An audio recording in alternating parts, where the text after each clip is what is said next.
Let me tell you something that might sting a little, but it'll wake you up. You are not lazy because you lack talent. You're lazy because you've allowed the wrong patterns to run your life.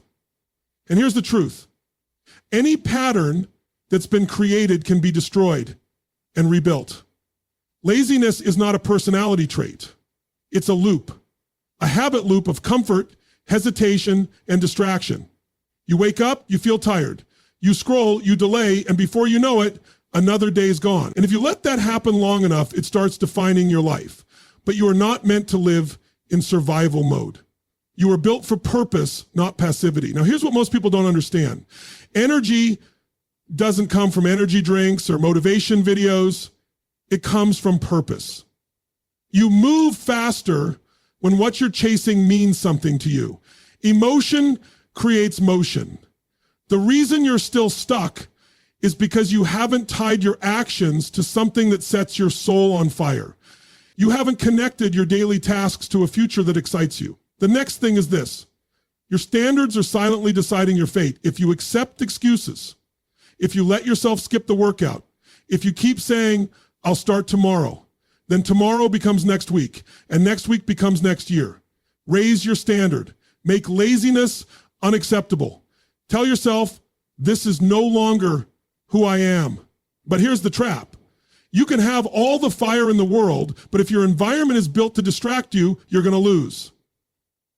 Your phone, your room, your friends, your social media, these things shape your energy.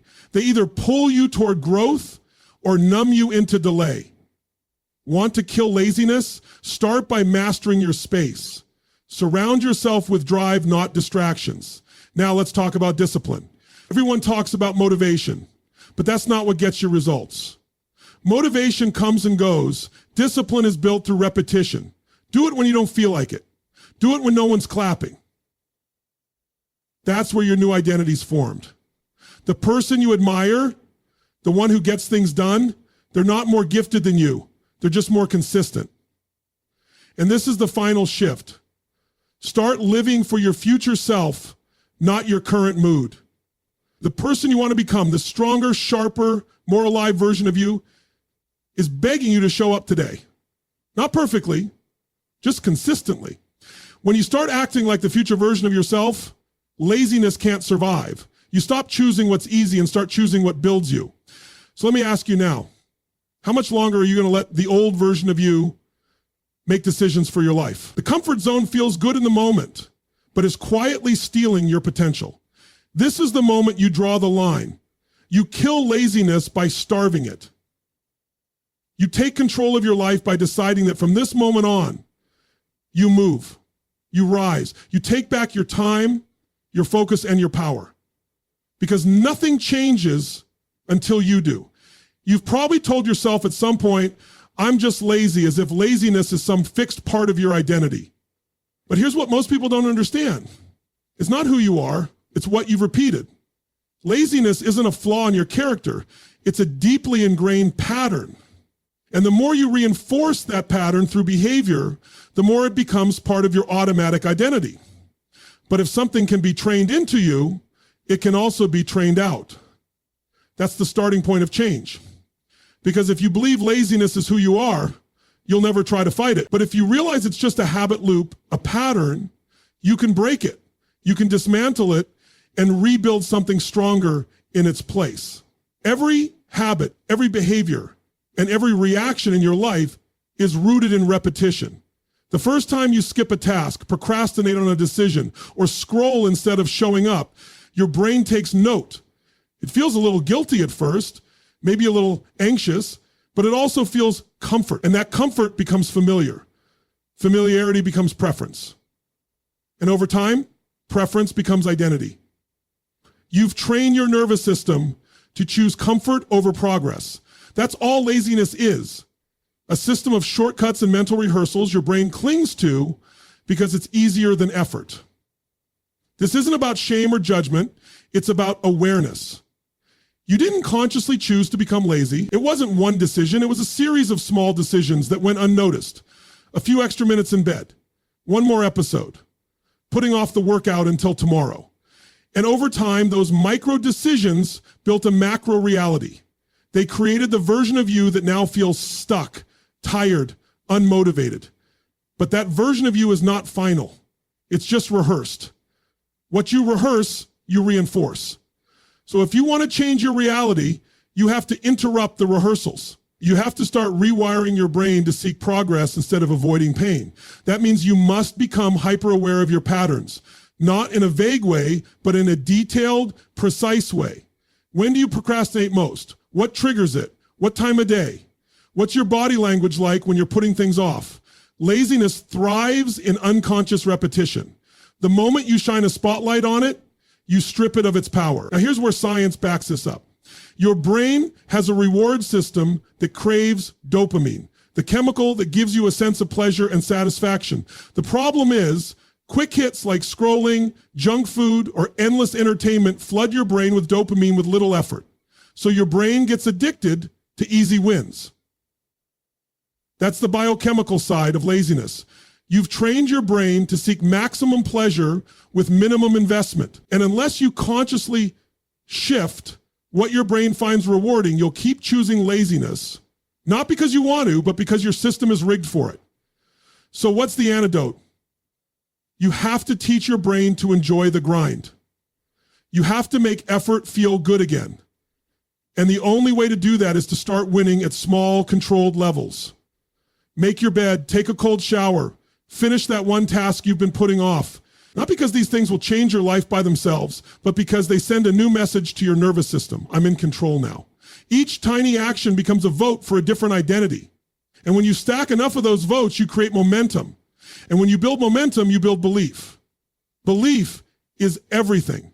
Because if you believe laziness is who you are, you won't try. But when you begin to see it as something you do, and more importantly, something you can undo, you unlock your power. The key is consistency. You don't kill laziness by doing one hard thing once.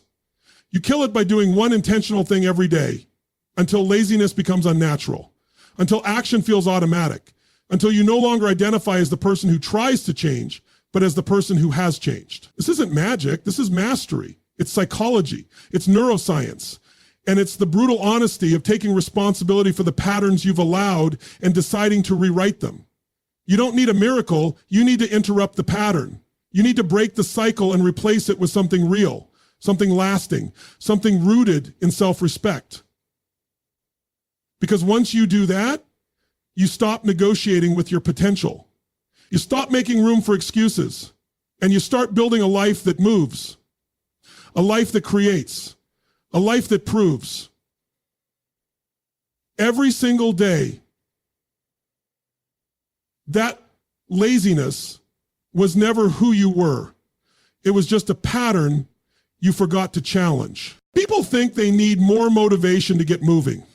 They wait for it like it's supposed to fall from the sky, hoping one morning they'll wake up bursting with energy, ready to conquer everything on their list. But that moment rarely comes. And when it does, it doesn't last. Why? Because motivation isn't what truly moves people. Emotion does. The depth of emotion you attach to something is what gives it power. And if your goals are just logical and not emotional, you'll never feel the pull strong enough to override laziness. You don't act based on what's smart. You act based on what you feel. That's the truth about human behavior. You know you should work out. You know you should study. You know you should start the business, wake up earlier, stop procrastinating. But knowledge alone doesn't spark action. If it did, everyone with a book or a YouTube video would be unstoppable. The real difference lies in emotional leverage. If there's no urgency, no passion, no personal meaning behind a task, your brain doesn't prioritize it. That's why most people stay stuck. They know what to do, but they don't feel why they must do it. The mind is driven by the desire to avoid pain and gain pleasure. And here's where most people fall into a trap. They unconsciously associate more pain to taking action than staying still. Working out feels hard, waking up early feels uncomfortable, taking a risk feels scary. So they delay. They choose comfort now and pain later. But that decision is based on short-term emotion, not long-term outcome. And that's the exact mindset laziness feeds on. It whispers, you can do it later, because later doesn't hurt. Not yet. To flip the script, you have to rewire what your brain links pain and pleasure to. That means you must learn to emotionally anchor pleasure to discipline and massive pain to inaction. You've got to look at what staying lazy actually costs you, not just in productivity, but in your confidence, your self-respect, your goals, your future. Because when you emotionally connect to that loss, when you really feel it, not just think it, but feel it in your gut, something shifts. The pain of staying the same becomes greater than the pain of change. That's when laziness dies, because your brain no longer sees action as something to avoid. It sees it as a necessity. Emotion creates urgency. If you've ever had a moment in your life when you were on fire, when you didn't wait, you didn't think twice, you just moved, it was because something stirred your emotions. Maybe it was desperation. Maybe it was inspiration.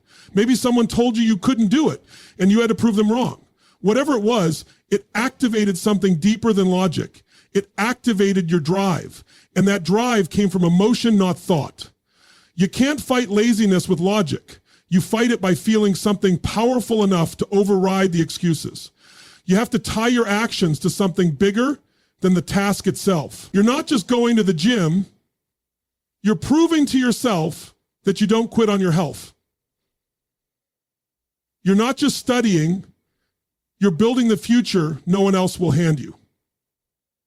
You're not just getting up early, you're showing your younger self that you respect their dreams. When your reason is emotional, your movement becomes automatic. You no longer negotiate with yourself because your heart is louder than your mind. But let's be clear, this isn't about being emotional all the time. It's about using emotion strategically. Create rituals that remind you of what's at stake. Look at your goals daily. Visualize the pain of staying stuck and the power of rising. Watch your language, because your words shape your emotional state. Don't say, I have to. Say, I get to. Say, this matters. Say, this changes everything. You're not trying to convince your brain, you're trying to activate it. Because once you attach meaning to movement, your energy shifts. Laziness can't survive in the presence of purpose. Not when the fire inside you is greater than the resistance around you. The people who get the most done, who move with intensity, aren't superhuman. They've just tied their actions to a story that lights them up. They don't rely on motivation. They rely on emotion. They've learned that when you feel it, you'll fight for it. When you own it emotionally, your body follows. So the next time you're stuck, don't ask for more motivation. Ask, what am I not feeling yet? What emotion have I failed to connect to this goal? Because once you find that emotion, once you attach deep personal meaning to the action in front of you, your body will start to move. And laziness will no longer be an option. Your life is a direct reflection of what you've decided to tolerate. That's a hard truth, but it's the truth. The standard you hold for yourself determines the behavior you allow. And that standard becomes the invisible script running your day-to-day decisions. If your standard is low, you'll let laziness creep in. And it won't feel wrong. It'll feel normal. And the moment laziness feels normal, you stop fighting it. You make peace with your own underperformance. You justify it. You say things like, I'm just tired, or I'll start tomorrow, or at least I'm doing something. Not realizing those phrases are killing your potential one compromise at a time. High achievers don't have more time. They don't have some magical energy source. What they have is a higher standard, a different level of what they accept from themselves. It's not about being perfect. It's about being consistent with what matters. And that consistency comes from deciding what is and isn't acceptable for your life. Laziness doesn't stand a chance when your identity won't tolerate it. People say they want to change, but deep down, they haven't raised the bar. They still allow too much wiggle room. They're still negotiating with themselves every morning. They still entertain the idea that effort is optional. But here's the thing. If you leave the door open for laziness, even a crack, It will walk in and take over because laziness loves comfort. And comfort is seductive when your standards are weak. You have to slam that door shut. You have to decide that certain behaviors are no longer welcome in your life, not because you're trying to be someone else, but because you're finally choosing to become the version of yourself you were meant to be. Raising your standards isn't just about working harder. It's about expecting more from yourself in the areas that matter. It's about deciding that excuses no longer belong in your vocabulary. That quitting halfway isn't a personality trait, it's a temporary habit you're done with. That showing up late, skipping workouts, procrastinating on important goals, all those things aren't you anymore. They don't match your identity. And once they don't match your identity, your brain starts rejecting them automatically. That's where change gets real. You see, behavior follows identity. If your identity says, I'm someone who finishes what I start, you'll push through the resistance. If your identity says, I'm someone who lives with discipline, you won't wait to feel ready, you'll move anyway. But if your identity says, I'm someone who struggles with motivation, or I'm just a procrastinator, you'll live up to that version of yourself without even thinking. The only way to upgrade your life is to upgrade the standards that shape that identity. Most people set goals, but they don't raise standards. That's why they fail. A goal without a standard is just a wish. You might want to get fit, build a business, wake up early, be more focused, but if your standard still allows you to hit snooze, scroll for hours, eat poorly, and avoid discomfort, then the goal means nothing. You haven't made a decision. You've made a hope. And hope without discipline is dead on arrival. So how do you raise your standard? It starts by deciding what's no longer acceptable in your life. You draw a line. You say, this version of me dies here. Not in a dramatic way, but in a real, non-negotiable way. And then you reinforce that new standard every day through behavior. It doesn't have to be massive. You don't have to transform overnight. But every time you act in alignment with the new standard, even in small ways, you send a powerful message to your brain. This is who I am now. Change doesn't stick when it's fueled by pressure. It sticks when it's aligned with identity. And the fastest way to reshape identity is to commit to a higher standard and live it over and over until your nervous system gets the message. You don't have to fight laziness every day if you simply stop giving it a place to live. You stop giving it oxygen. You stop feeding it with exceptions and justifications. You don't need more time. You need fewer excuses. When your standard becomes, I don't tolerate laziness, something shifts. Your actions catch up. Your energy rises. Your confidence builds. You don't need someone to hold you accountable. You become accountable to yourself. And that kind of ownership, that level of personal integrity, is where laziness dies and leadership begins. Most people blame themselves for being lazy, not realizing that their environment is silently scripting their actions. Your surroundings shape your energy, your focus, your drive, even your decisions. Whether you like it or not, you are constantly being influenced by what you see, what you hear, who you're around, and what you allow into your space. Laziness doesn't always come from a lack of will. It often comes from an environment that encourages inactivity and rewards comfort. If your environment is built to distract, you will be distracted. If it's designed for comfort, you'll default to ease. And over time, you start thinking the problem is you, when really, you've been fighting against the current the entire time.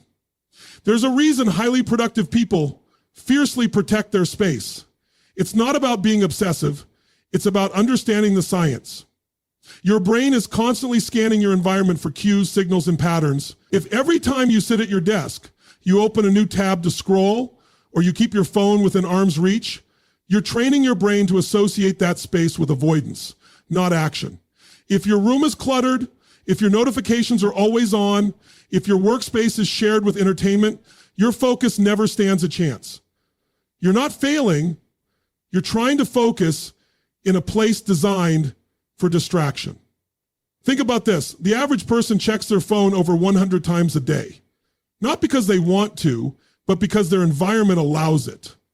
The phone's within reach, The apps are engineered to pull attention, the lighting, the sounds, the vibration, they all send a signal. Interrupt yourself now. And then we wonder why we can't concentrate. Your environment is either setting you up for success or sabotaging your momentum. There is no neutral ground. The background matters more than people think. What you surround yourself with becomes what you settle into. If you want to kill laziness, one of the fastest ways is to redesign the space around you. You don't need a new house. You need new boundaries. Rearrange your workspace. Remove visual clutter. Keep your phone in another room during focused work. Put your workout clothes where you can see them. Set up your kitchen for healthy choices. Make your environment reflect the behavior you want, not the behavior you're trying to escape. Because every time you change your space, you change what your brain expects. And expectation drives behavior more than discipline ever will. The same goes for people. Your circle is part of your environment too. Spend enough time around people who normalize procrastination, laziness, and excuse making, and you'll start calling it balance instead of calling it out. But surround yourself with people who live with urgency, who are always evolving, who challenge you, and suddenly your own pace speeds up. You grow by association. If your environment doesn't challenge you, it will sedate you. And sedated people don't build powerful lives, they survive through them. You also have to watch your digital environment. What you watch, what you follow, what you scroll through, it all programs your subconscious. You might think you're just being entertained, but your brain is being trained. If you're constantly consuming content that promotes comfort, indulgence, and instant gratification, guess what you'll crave? That exact same thing. And when it's time to push yourself, your body resists. It's not a willpower problem, it's an input problem. Garbage in, garbage out. Redesigning your environment doesn't mean stripping all joy from your life. It means creating intentional contrast. A place for focus, a space for rest, a setup for momentum. It means thinking ahead. If you know that sitting on the couch at 6 p.m. will lead to 3 hours of TV, then don't go near the couch until after your workout. If you know that your mornings are chaotic, then prep the night before. Create friction around the habits you want to break. Make laziness inconvenient. Make discipline convenient. When success is easier than failure, you'll win more often. The truth is, people don't rise to the level of their goals. They fall to the level of their systems. And your environment is the foundation of that system. You can have all the ambition in the world, but if you live in chaos, if you're surrounded by distractions, if your world is built to comfort you instead of grow you, then laziness will always win. You don't overcome laziness by fighting it in your mind alone. You beat it by building an environment where action becomes the default, where doing the hard thing is just what happens next. Because once your environment supports your purpose, you don't have to push as hard. You start flowing instead of forcing. You stop dragging yourself to act, and you start being pulled forward by the space you created. That's when change becomes automatic. That's when laziness dies quietly, not because you overpowered it, but because you outgrew it. Laziness doesn't get defeated by motivation, it gets defeated by repetition.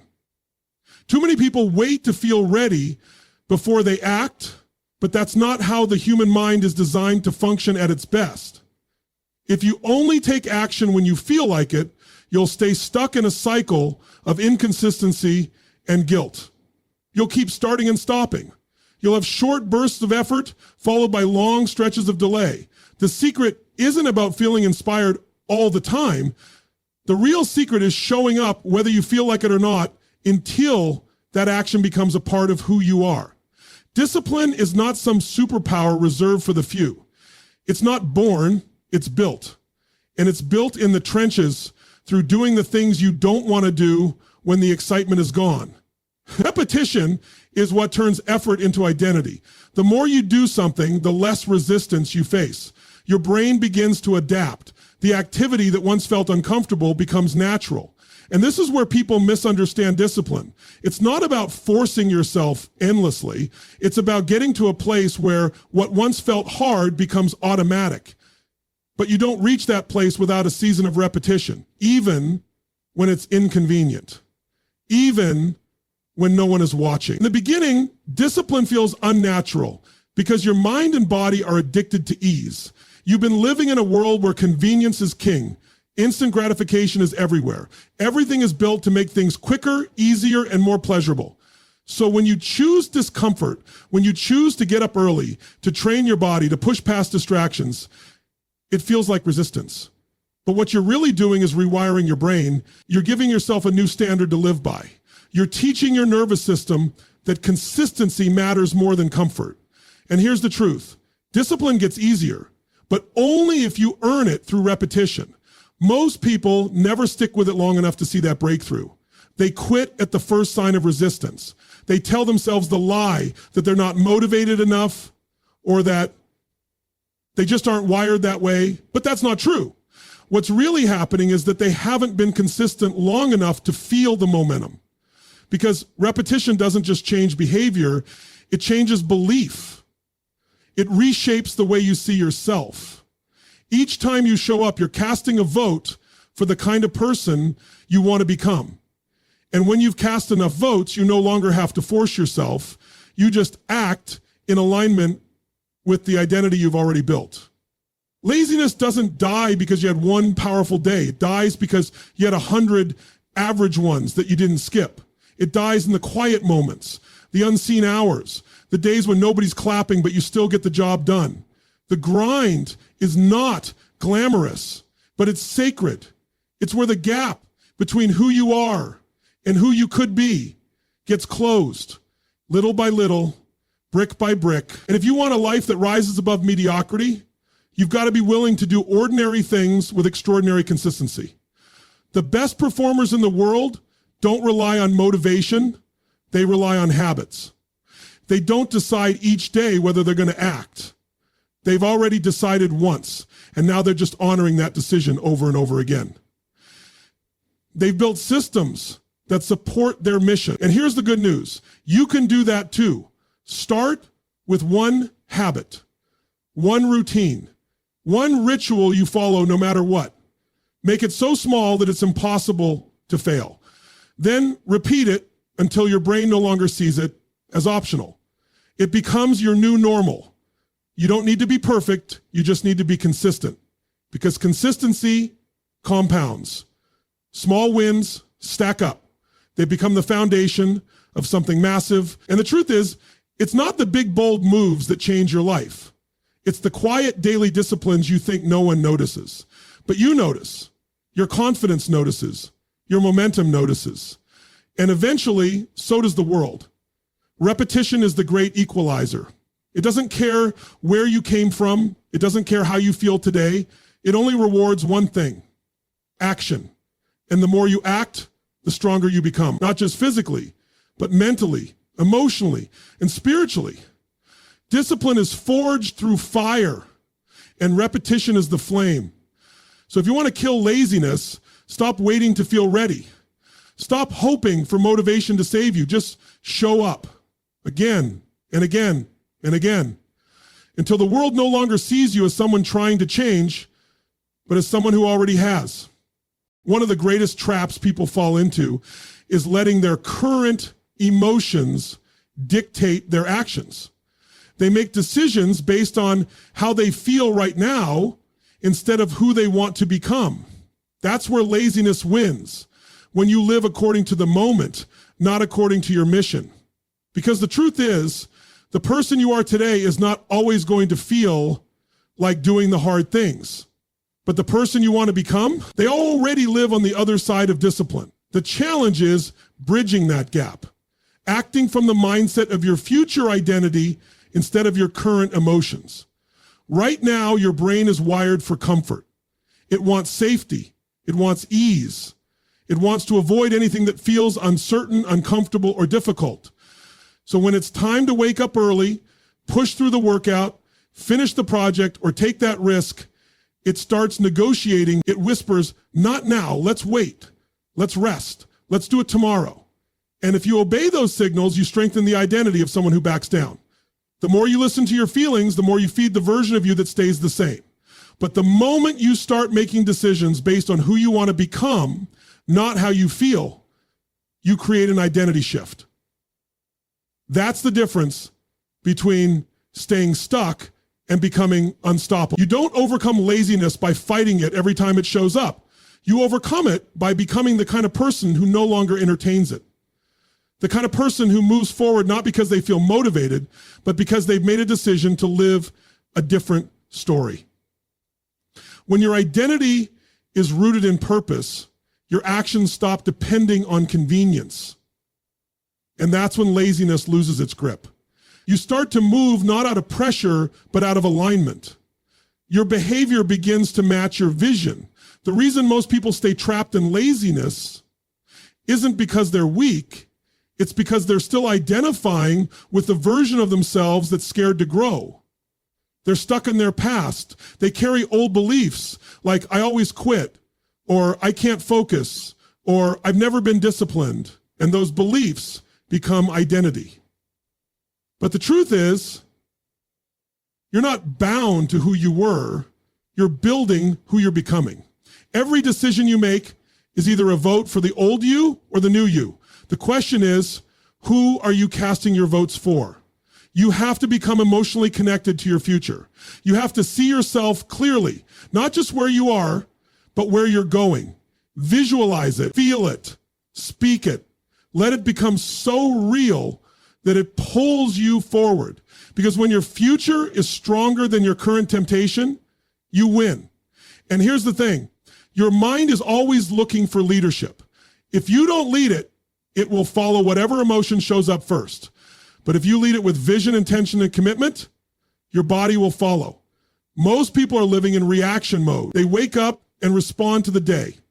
They check their phone and get pulled in 100 directions. They wait to feel right before they do what matters. But if you want to take control of your life, you have to reverse that. You don't respond to life, you direct it. You set the tone. You decide what gets your energy. And that decision starts by asking yourself one simple question. What would the highest version of me do right now? That question is powerful because it bypasses your excuses and taps directly into your identity. It doesn't care how tired you are. It doesn't care what your past looked like. It doesn't care what's convenient. It cares about alignment. That version of you, the one who's confident, focused, relentless, that version already exists. You just have to show up as them long enough for the world to catch up. And that means taking action that reflects your future, not your fatigue. Laziness fades when you stop living by feeling and start living by identity. It's not about never resting. Rest is sacred. But there's a difference between rest and retreat. One refuels you. The other robs you. You know which one you're doing. If you want to take control of your life, you have to stop letting your emotions lead and start letting your purpose lead. The world won't hand you your best self. You have to build it. Choice by choice, day by day, action by action. Because when your daily decisions start honoring your future, something shifts. You stop fighting for your limitations and start fighting for your legacy. You stop reacting like the old you and start acting like the new one. And that's when laziness is no longer a battle. It's just a memory of who you used to be.